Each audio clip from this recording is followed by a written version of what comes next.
Me informan que ya está con nosotros conectado el invitado, ¿no? Si es así, en todo caso, pues vamos a presentar al economista José Luis Tapia, ¿no? Él es docente, ¿no? Universitario, ¿no? Y él está conectado desde Lima, y con él vamos a abordar una serie de temas vinculados sobre todo al tema económico. Economista José Luis Tapia, muy buenas tardes. Radio y Televisión Libertad lo saluda. ¿Cómo estás, Exxon? Muy buenas tardes, amigos de Radio Libertad. Bien, bueno, sin duda el tema económico siempre es el más, si vale el término, importante, ¿no? Porque hablar de economía es hablar, obviamente, de situaciones que muchas veces terminan generando conflictos, protestas, como ya se ha podido observar en otros ámbitos, ¿no? Bien, según los últimos estimados que manejan algunas consultoras, el crecimiento económico del 2023 a duras penas ha llegado al 0.5%, es decir, menos del 1%. Nosotros veníamos creciendo en los últimos 20 años en promedio 6, 7, 8%, a excepción, claro, del año de la pandemia, ¿no? Del 2020, pero fuera de eso, a excepción de ello, nuestro promedio ha sido alto. Sin embargo, el 2023, menos del 1%. ¿Qué opinión le merece esta situación, economista José Luis Tapia? Permíteme corregirte, va a crecer negativamente, o sea, es menos Ah, 0.5%. menos 0.5. Sí, Bueno, menos 0.5% es lo que se tiene previsto, todavía oficialmente no ha salido. claro. Estamos entre el Banco Central y el INEI, cualquiera de los dos lo va a presentar, pero todo tiende a que va a ser negativa la cifra, ¿no?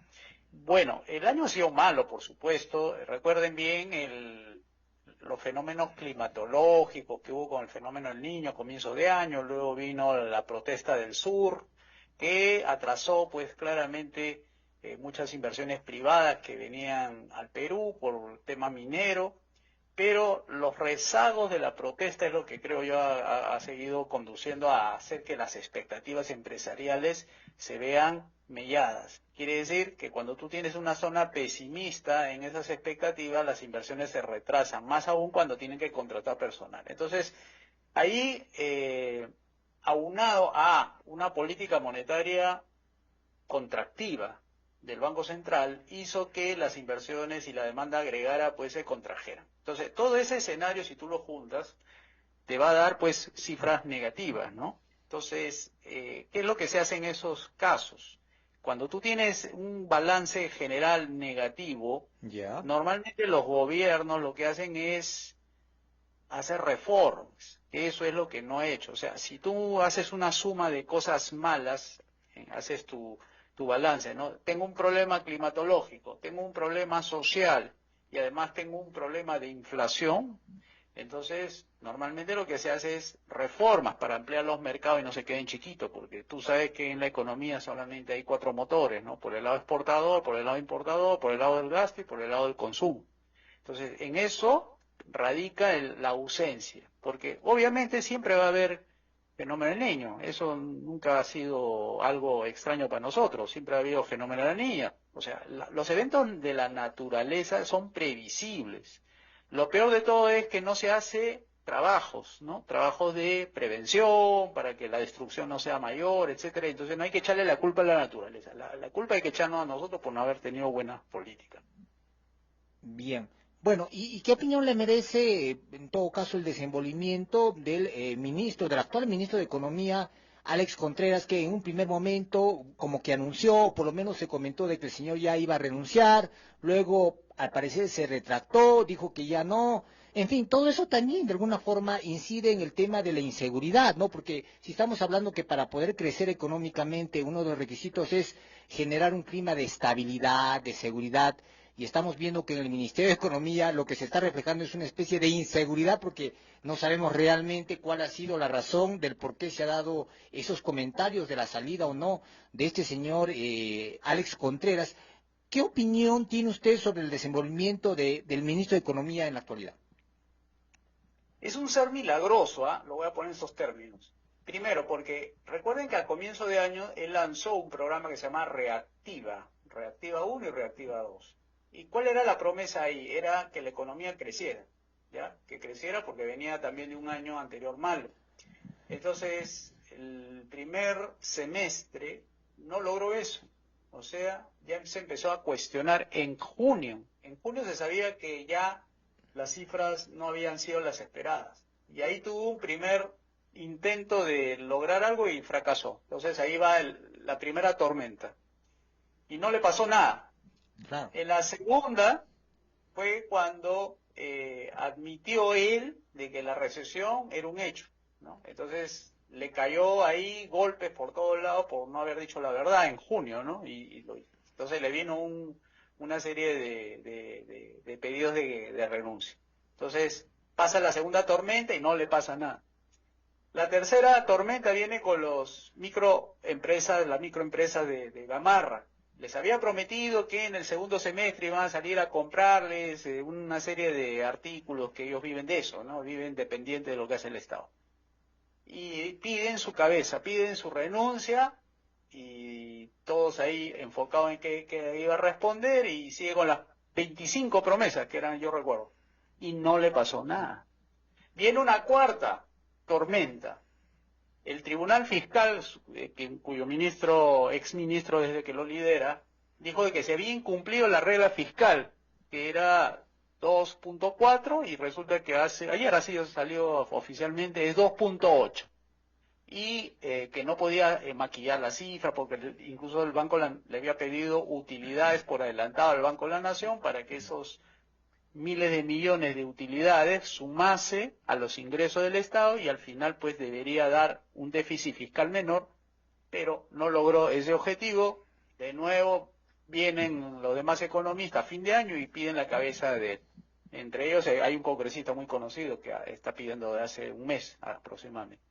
Pasa la tormenta y no le pasa nada. Entonces, el señor Contreras es un personaje bastante milagroso porque con 4 tormentas que ha podido volar su cabeza, ha sobrevivido. Entonces, es un milagro que el señor Alex Contreras siga en el despacho a pesar de todas estas adversidades.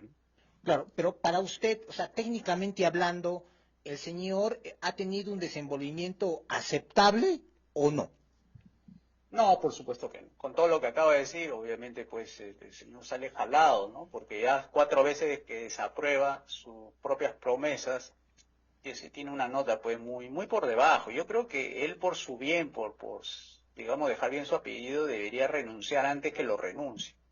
Y entonces hay que ponerle una nota, yo le pondría pues un 8, un 7, ¿no? Porque se puede hacer muchas cosas, y entre ellas reformas, como vuelvo a insistir, ¿no? Son 5 reformas que nosotros siempre decimos, pero no intenta siquiera, ¿no? Y eso que ya se lo han dicho, el mismo, no recuerdo qué ministro dijo, o ex ministro dijo, se necesita reformas, impulsar reformas, ya es momento. Tú no puedes vivir con puro gasto del gobierno, ¿no? Entonces, si eso lo dicen ya gente extraña, gente de afuera, gente del gobierno que no tiene nada que ver con el asunto, ya es que algo está sucediendo, algo que hay que replantear, ¿no? La política económica. Bien, bueno, sin duda otro tema también que ha generado mucho cuestionamiento y hablando justamente del gasto, tiene que ver con estos subsidios, con estos préstamos que se han venido realizando sobre todo en estas entidades públicas como es el caso de Petroperú, ¿no? Me parece que se ha anunciado un nuevo rescate, en fin, ¿qué opinión le merece? Porque hasta hace algunos años se comentaba de que Petroperú supuestamente tenía sus estados financieros en azul o algo así, pero cuando alguien analiza en detalle realmente el desenvolvimiento de esta empresa, se da con la sorpresa de que, muy por el contrario, parece que no ha sido manejada correctamente, ¿no? Petroperú, al igual que la mayoría de entidades públicas, se han convertido en eso, en una especie de botín, ¿no? El gobierno que llega designa a dedo a los funcionarios, a los responsables de manejar estas entidades y lamentablemente muchas de estas personas o no están capacitadas o simplemente pues no se sienten identificadas o no les interesa el tema de la visión, misión o el manejo o los conceptos administrativos modernos para ponerlos en marcha. Entonces al final tenemos pues un manejo desastroso. ¿Qué opinión le merece el caso de Petroperú, economista? El caso Petroperú es una chatarra. O sea, hay que admitir que esa empresa está en bancarrota, hay que liquidarla, hay que cumplir con los acreedores, hay mucho dinero que se le debe, más de 1.100 millones de dólares. Ya se le ha prestado a Petroperú cerca de 5.200 millones de dólares, son más o menos 15.000, 17.000 millones de soles. Son como 3 veces el presupuesto de seguridad. Fíjate cómo se gasta el dinero, cómo lo tiene comprometido, que le está pidiendo que se le preste, quiere que se sacrifique la seguridad por darle a esa chatarra un respiro para que sobreviva, ¿no? En el caso de la educación, por ejemplo, son 2.700 millones que hace falta para comprar carpetas, muebles. 54% de los colegios están a punto de demolerse. Y estos señores de Petroperú quieren unos 5.000 millones de soles más, o sea, 1.150 millones quiere de nuevo para que siga andando en sus aventuras, sus riesgos empresariales esta empresa. Entonces, con esas condiciones, obviamente, pues no se puede apostar, porque el Perú además está en un proceso recesivo, no va a crecer, entonces los ingresos fiscales han caído 20.000 millones, entonces encima le va a pedir, dame 4.000 millones como si fuese sacar 15 soles del bolsillo de uno, ¿no? Entonces ahí tiene que esa empresa liquidarse, tiene que pasar al sector privado. Hay dos formas, ¿no? De Ya. hacerlo. Una es vía empresarial, o sea, gestiona una empresa a la privatización para que se venda a otra empresa, o la que yo sugiero es la de accionariado difundido, es decir, todos los mayores de 18 años peruanos, nacidos acá, reciben en titularidad una acción a su nombre. Y todos los peruanos, representados en empresas, cooperativas, pero siempre hay formas de organizarse, la gente se representa eh, en esa junta directiva y ahí deciden qué hacer con la empresa. Si la liquidan, aceptan un nuevo socio o en su defecto lo venden y para que lo venden pues las acciones a la bolsa de valores y dan por ello algo, supongo, pero esa empresa no puede seguir viviendo los impuestos de todos, ¿no? Entonces, esa empresa requiere ser ya rematada, vendida. Ya no puede seguir sangrando con impuestos de cada uno para hacer estas aventuras, porque aquí el problema principal es que es propiedad del Estado, es decir, está gestionada por el Ministerio de Economía y Finanzas y por el Ministerio de Energía y Minas, y además han metido gente de sindicato en el directorio que ha quebrado la empresa, o sea, la han terminado de quebrar porque esta empresa ya venía muy mal. Entonces hay que venderla, como sea hay que venderla, es decir, así nada de reflotar, nada de adornar para que se venda más precio, no, así como está se debe vender. Si tienen que dar 100 millones, 50 que den, pero peor es que esa empresa siga porque va a ser un barril sin fondo y nos va a seguir sangrando y eso es peligroso, ¿no? Porque puede seguir aumentando el déficit fiscal. Bien, bueno, hablando de ineficiencia y hablando también de entidades públicas, le comento que recientemente se ha dado a conocer algunos reportes de parte del Ministerio de Economía sobre el gasto de la mayoría de gobiernos locales, es decir, gobiernos regionales y gobiernos municipales, y una vez más se ha ratificado la incompetencia e ineficiencia de la mayoría de estas autoridades, ¿no? Que no han podido gastar el dinero que se les ha asignado, y francamente eso ya es algo preocupante, sobre todo en el caso del gobierno, de los gobiernos regionales, ¿no? Le comento que aquí en Arequipa el gobierno regional recibe millones y millones y millones y millones de soles, pero ya ha transcurrido 20 años desde que estamos eligiendo a gobernadores regionales y no vemos ni mejoras en la conectividad de la región, no se ve un nuevo aeropuerto, no se ven proyectos de envergadura, por más que ya existen los proyectos, es decir, las ideas están ahí, pero sin embargo es evidente, ¿no?, la incapacidad de estas entidades locales, de estos gobiernos regionales, aparte de la corrupción que primen ellos. ¿Usted cree que debería ser necesario también replantear o por qué no reformular la manera como vienen desenvolviéndose estos gobiernos regionales? Quizás el hecho de haberles dado, te reitero, atribuciones o competencias, quizás no ha sido lo más correcto. Deberían quizá de eliminarse o reestructurarse los gobiernos regionales. ¿Qué opinión tiene usted? Y nosotros tenemos la opinión de que esto tiene que federalizarse. Esa palabra Ya, es fuerte, ¿ah? Federalización. No necesitamos república unitaria, necesitamos una república federal compuesta por estados, no ya, por regiones. Y eso significa trasladar muchas de las competencias no trasladadas, entre ellas la jurídica, la normativa. Yo lidero, por si acaso, un movimiento que se llama 5 Reforma, entre ellos está la federalización. Y lo que propugnamos es, primero hagamos las reformas, tanto política, económica, educativa, salud y pensiones, y luego pasamos a la federalización. Y la federalización no es otra cosa que la máxima descentralización para que cada gobierno regional tome sus propios recursos, impuestos, recursos naturales, etcétera, y lo procesen y luego le den al gobierno nacional lo que corresponde para mantener relaciones exteriores, defensa y policía nacional. El resto de los recursos se quedan en la región. Eso se llama federalismo.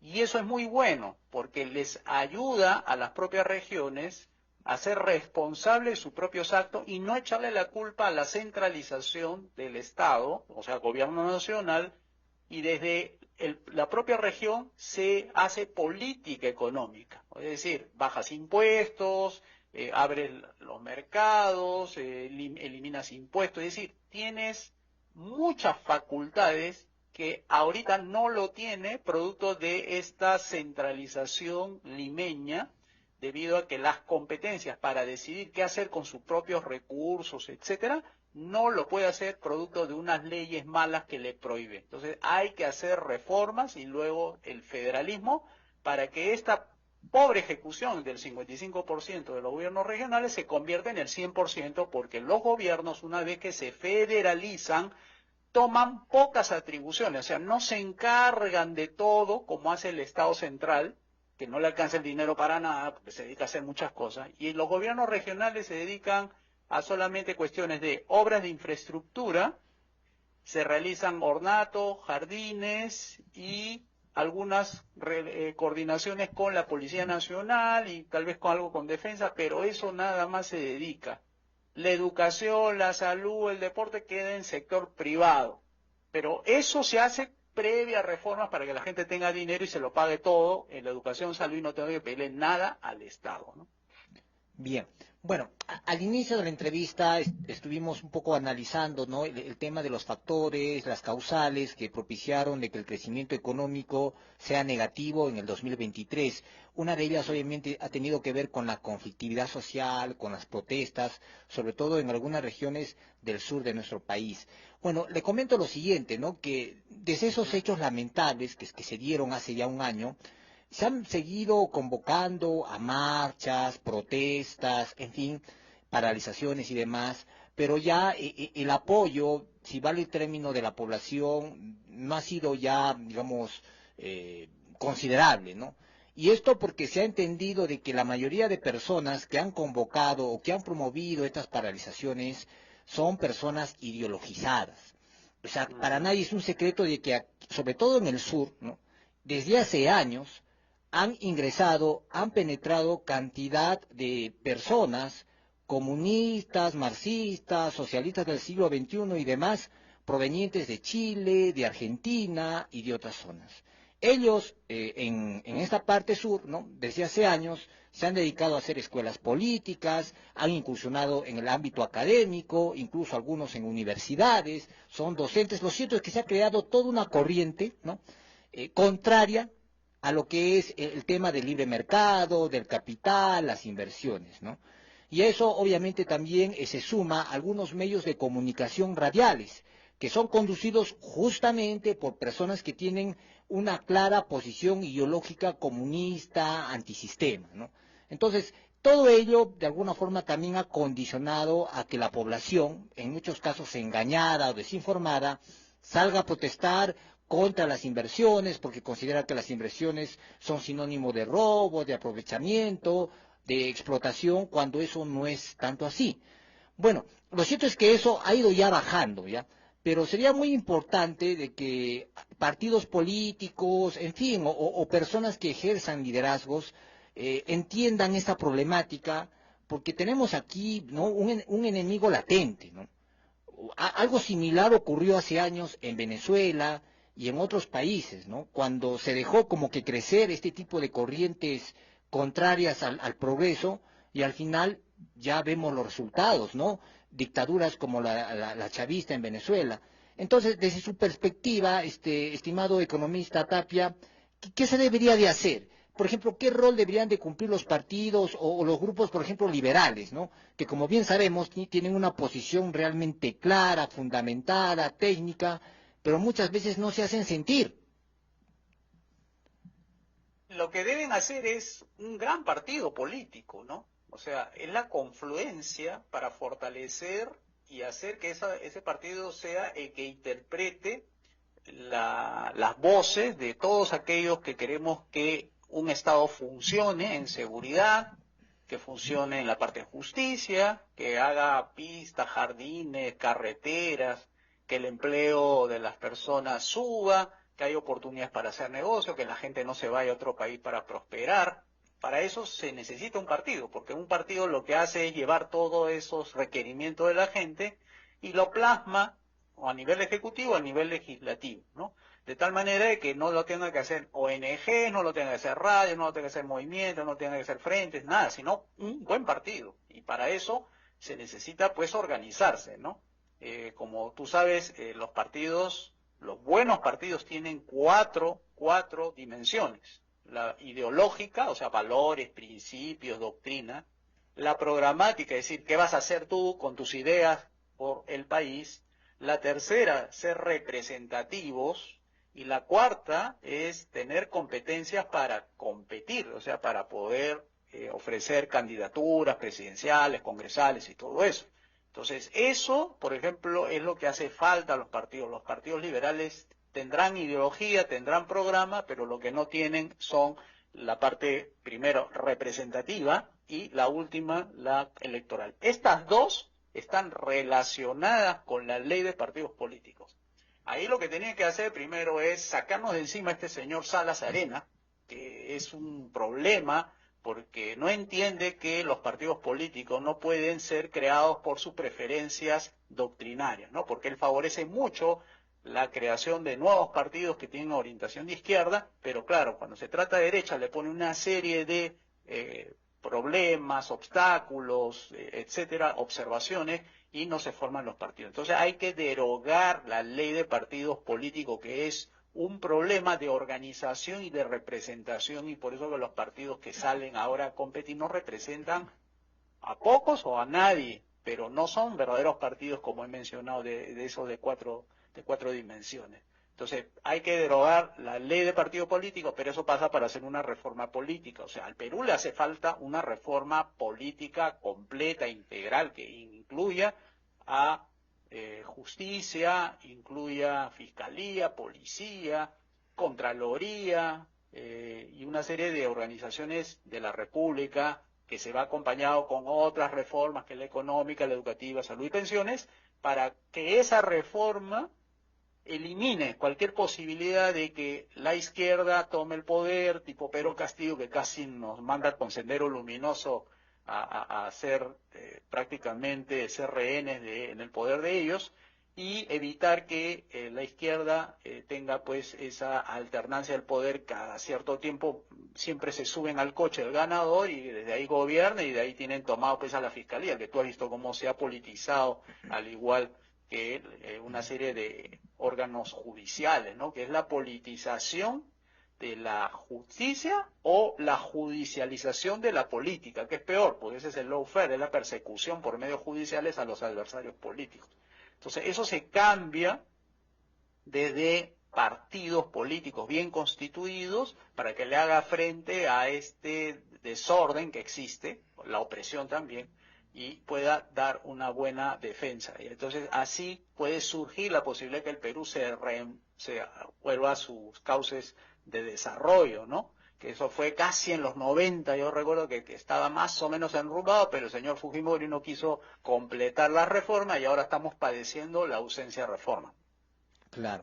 Bien. Bueno, ahora sí, pasando un poco al ámbito internacional y justamente aprovechando su presencia, estimado economista, el año pasado, a fines del año pasado, se dieron las elecciones en el hermano país de Argentina. Dicho sea de paso, un saludo a los amigos argentinos que están sintonizando el programa también a través de las redes sociales. Bueno, el año pasado, reitero, se dieron las elecciones en Argentina y fue electo presidente de este país el economista Javier Milei, ¿no? Bueno, él recientemente ha tenido una participación en el Foro Económico de Davos Y bueno, nos gustaría conocer su opinión, ¿no? O sea, ¿qué le parece el hecho de que Argentina haya hecho, si vale el término, una especie de viraje, ¿no? Haya apostado por un presidente para muchos anti-establishment, ¿no? A alguien contrario al discurso preponderante político allá en Argentina, que tiene que ver con el estatismo, el proteccionismo y el colectivismo. Nos referimos a alguien que, bueno, pues de alguna forma defendía o defiende ideas liberales o posiciones libertarias. ¿Qué opinión le merece, ¿no? La elección y el actual desenvolvimiento del presidente argentino Javier Milei? Hay dos ángulos que le quiero dar, ¿ya? El ¿Ya? ángulo económico y el ángulo político. En el ángulo económico, muy buena la precisión del intervencionismo económico a través del marco teórico llamado la teoría de las fallas del mercado. Para él y para mí también carece de una suficiencia para poder tomar como referencia a ese marco teórico para que el Estado pues cree un Indecopi, cree un Ocinermin, cree un Banco Central. Es decir, la falla del mercado, que es la excusa para que el Estado se meta en los asuntos económicos, tiene un mal marco teórico. ¿Por qué? Porque tiene una serie de supuestos irrealizables desde el punto de vista económico. Quiere que los mercados sean atomizados, por ejemplo, ¿no? Es decir, que ninguno influya sobre el otro.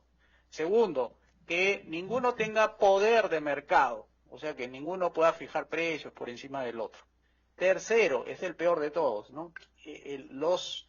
Los tipos de lo que se llama bienes homogéneos. Es el tercer supuesto que quieren todos los reguladores acercarse, que no exista una ventaja de una empresa que crea un mejor producto que otro, o sea, se sale de lo tradicional.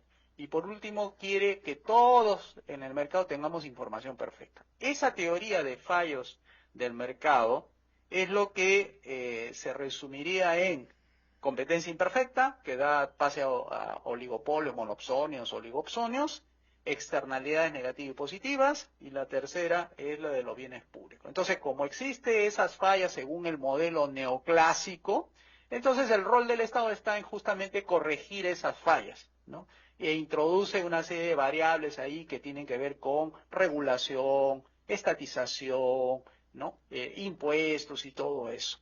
Eso es por el lado económico. O sea, me ha gustado mucho el enfoque de dándole fuertemente al corazón del intervencionismo.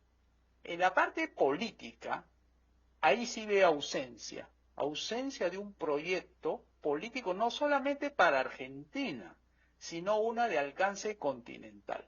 Así como planteamos reformas para la parte nacional, es decir, un país si se quiere desarrollar tiene que abrir los mercados, privatizar, desregular. Eso mismo debió haber sugerido como proyecto político, o sea, abrir una discusión y plantear que los partidos políticos son los llamados a hacer las reformas, o sea, las 5 reformas, ¿no? Las 5 reformas liberales. Y no un foro Davos, y no los think tank, y no un Elon Musk o un señor Bill Gates, sino que los que deben hacer y deben plantear ponerle freno a ese globalismo, a esa intromisión en la soberanía nacional de estas entidades que me mencioné, incluso millonarios, empresas tecnológicas y todo eso, tiene que existir partidos políticos que le pongan el freno a ese globalismo y esa pretensión de estas transnacionales de querer gobernarnos desde UNESCO, desde la Organización Mundial de la Salud, desde la OIT y desde las agencias como el Fondo Monetario, las Naciones Unidas, que nos quieren imponer su modelo de gobierno dentro de cada país. Eso, por ejemplo, poniéndole pues abriendo, ¿no? una serie de escenarios, por ejemplo, hubieran dicho, bueno, se necesita un foro, una internacional capitalista. Yo propongo una internacional capitalista para que todos los países que opten por la vía liberal, la vía del libre mercado y todo eso, nos alineemos y hagamos el combate desde ahí. Entonces tú le estás dando un proyecto político no solamente a Argentina, sino a todos los países que no están de acuerdo con ese tipo de peligros que señaló. Dijo, Occidente está en peligro, pero no dijo cuáles eran. Claro, dijo, claro, feminismo, marxismo cultural y todo eso.